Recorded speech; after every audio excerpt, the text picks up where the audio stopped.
Ladies and gentlemen, our commencement speaker, Dr. Tim Cook.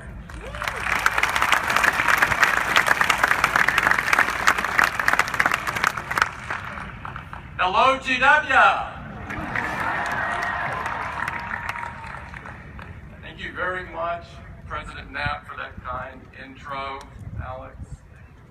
Trustees, faculty and deans of the university, my fellow honorees, and especially you, the class of 2015, yes.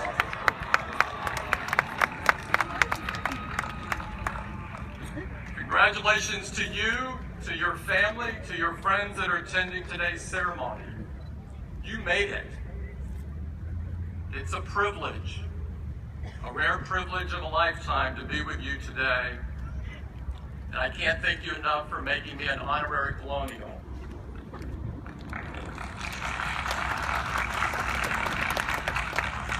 Before I begin today, they asked me to make a standard announcement. You've heard this before, about silencing your phones. So, those of you with an iPhone, just place it in silent mode. If you don't have an iPhone, please pass it to the center aisle. Apple has a world-class recycling program.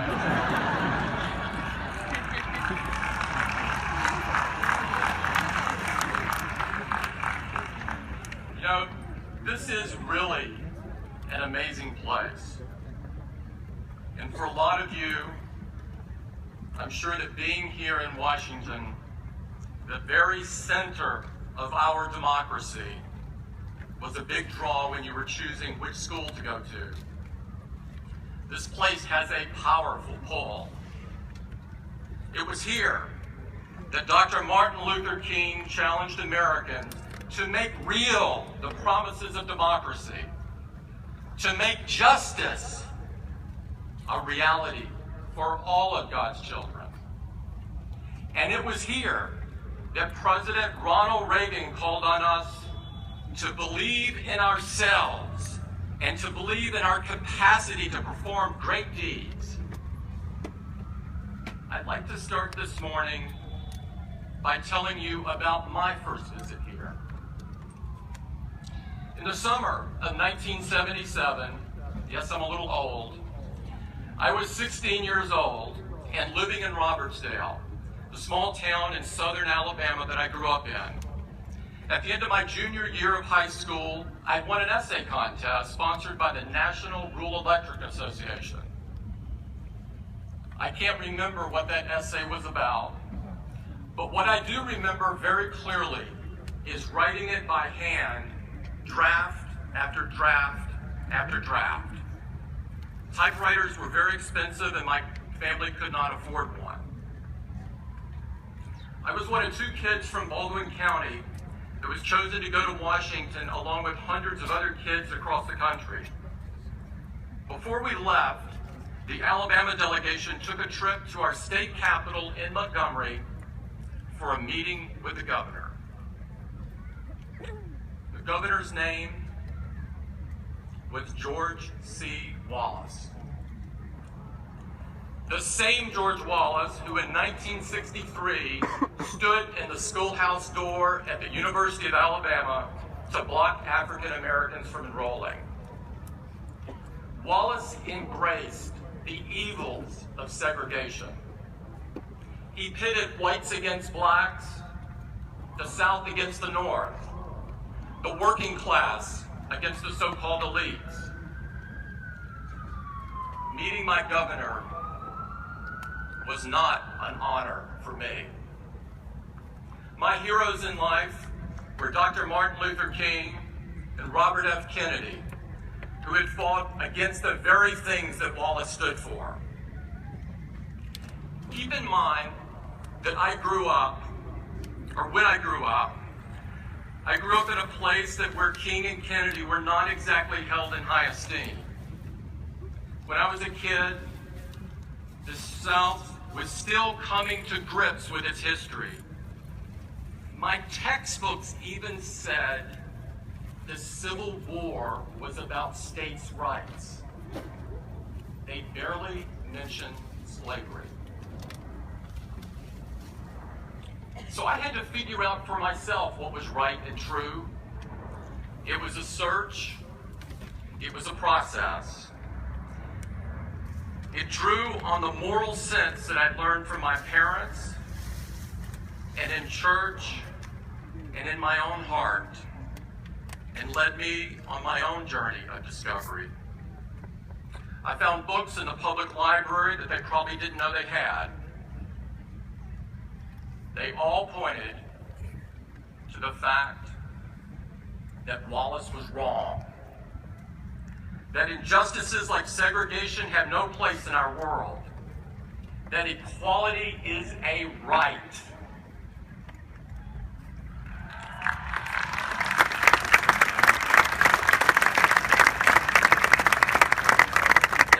I was only 16 when I met Governor Wallace, so I shook his hand as we were expected to do. But shaking his hand felt like a betrayal of my own beliefs. It felt wrong, like I was selling a piece of my soul. From Montgomery, we flew to Washington. It was the first time I'd ever been on an airplane.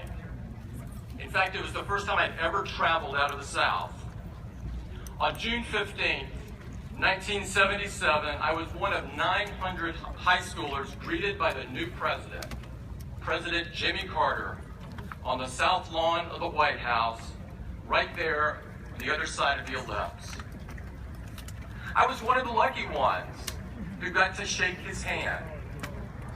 Carter saw Baldwin County on my name tag that day and stopped to speak with me. He wanted to know how people were doing after the rash storms that had struck Alabama that year. Carter was kind and compassionate. He held the most powerful job in the world, but he had not sacrificed any of his humanity. I felt proud that he was president, and I felt proud that he was from the South. In the space of a week, I'd come face to face with two men who had guaranteed themselves a place in history. They came from the same region. They were from the same political party. They were both governors of adjoining states. They looked at the world in very different ways. It was clear to me that one was right and one was wrong. Wallace had built his political career by exploiting divisions between us. Carter's message, on the other hand, was that we are all bound together, every one of us. Each had made a journey that led them to the values that they lived by, but it wasn't just about their experiences or their circumstances. It had to come from within. My own journey in life was just beginning. I hadn't even applied for college yet at that point. For you graduates, the process of discovering yourself, of inventing yourself, of reinventing yourself is about to begin in earnest. It's about finding your values and committing to live by them. You have to find your North Star. And that means choices. Some are easy. Some are hard. And some will make you question everything. 20 years after my visit to Washington, I met someone who made me question everything, who upended all of my assumptions in the very best way. That was Steve Jobs.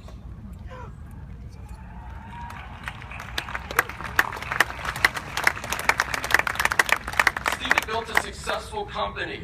He had been sent away, and he returned to find it in ruins.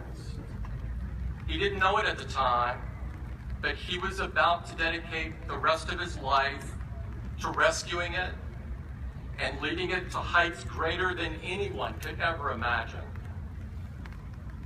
Anyone, that is, except for Steve. Most people have forgotten, but in 1997 and early 1998, Apple had been adrift for years, rudderless. But Steve thought Apple could be great again, and he wanted to know if I'd like to help. His vision for Apple was a company that turned powerful technology into tools that were easy to use, tools that would help people realize their dreams and change the world for the better.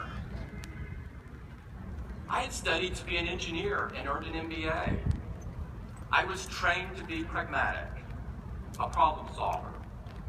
Now I found myself sitting before and listening to this very animated 40-something guy with visions of changing the world. It was not what I had expected. You see, when it came to my career in 1998, I was also adrift, rudderless. I knew who I was in my personal life, and I kept my eye on my North Star, my responsibility to do good for someone else other than myself. But at work, well, I always figured that work was work. Values had their place, and yes, there were things that I wanted to change about the world, but I thought I'd have to do that on my own time, not in the office. Steve didn't see it that way. He was an idealist. And in that way, he reminded me of how I felt as a teenager. In that first meeting, he convinced me that if we worked hard and made great products, we too could help change the world. And to my surprise, I was hooked. I took the job and changed my life. It's been 17 years, and I have never once looked back. At Apple, we believe the work should be more than just about improving your own self. It's about improving the lives of others as well. Our products do amazing things, and just as Steve envisioned, they empower people all over the world. People who are blind and need information read to them because they can't see the screen. People for whom technology is a lifeline because they're isolated by distance or disability. People who witness injustice and want to expose it. And now they can because they have a camera in their pocket all the time.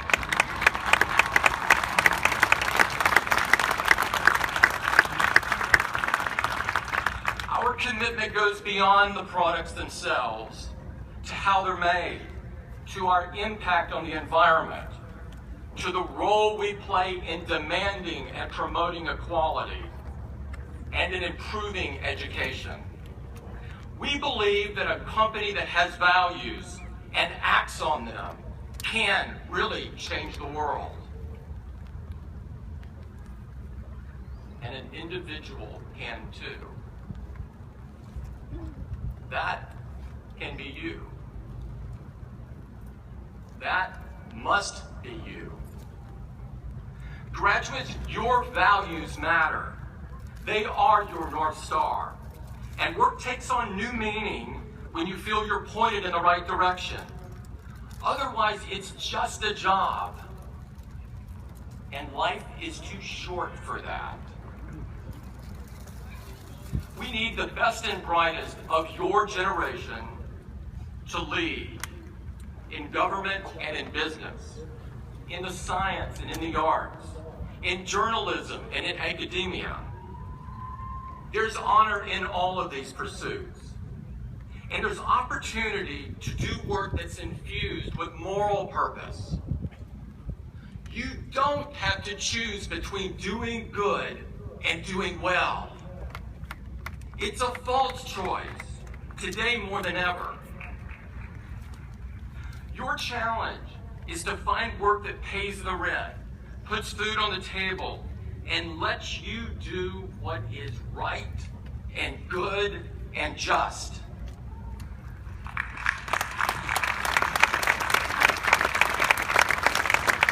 Find your North Star. Let it guide you in life and work and in your life's work.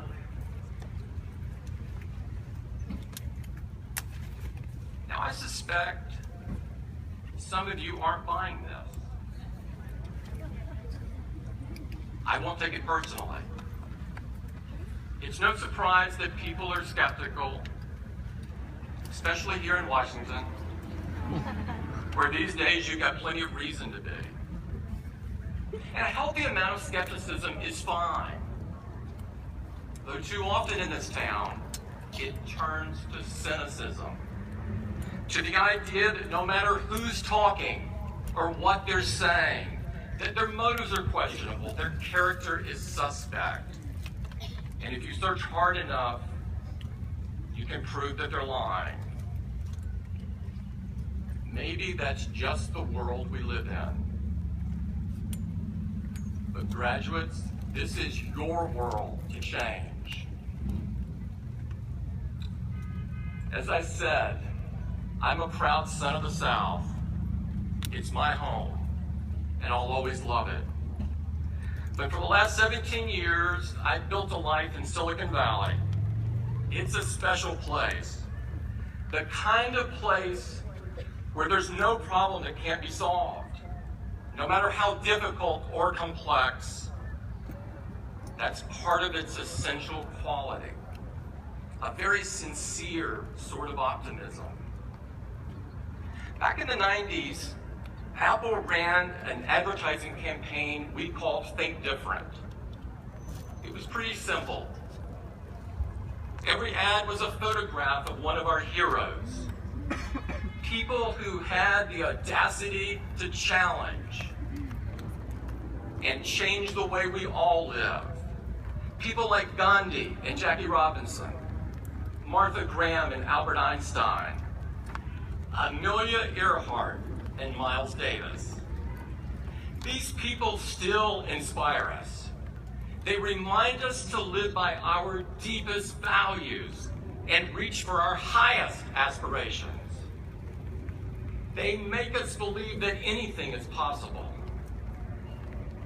A friend of mine at Apple likes to say the best way to solve a problem is to walk into a room full of Apple engineers and proclaim, "This is impossible." I can tell you, they will not accept that. And neither should you. So that's the one thing I'd like to bring to you all the way from Cupertino, California. The idea that great progress is possible, whatever line of work you choose. There will always be cynics and critics on the sidelines tearing people down. And just as harmful are those people with good intentions who make no contribution at all. In his letter from the Birmingham jail, Dr. King wrote that our society needed to repent, not merely for the hateful words of the bad people, but for the appalling silence of the good people.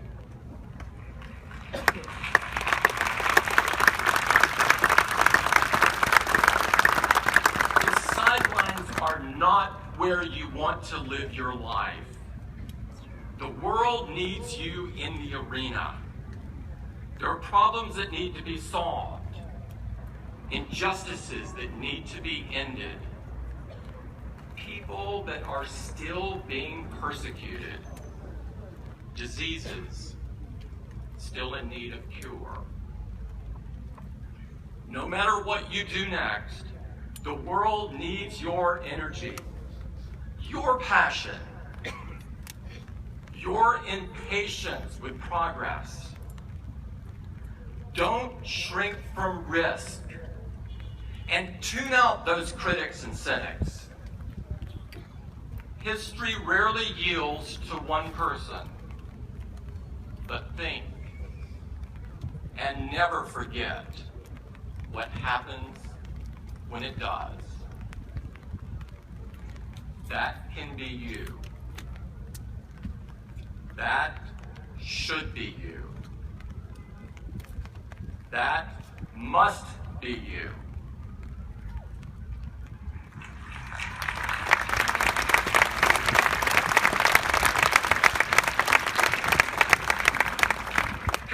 Congratulations, class of 2015. I'd like to take one photo of you, because this is the best view in the world.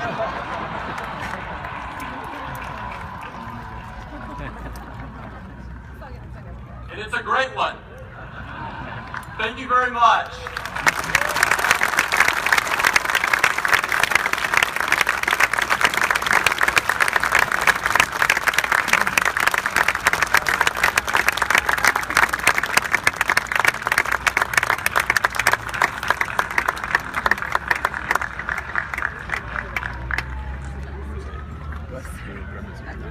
Graduates.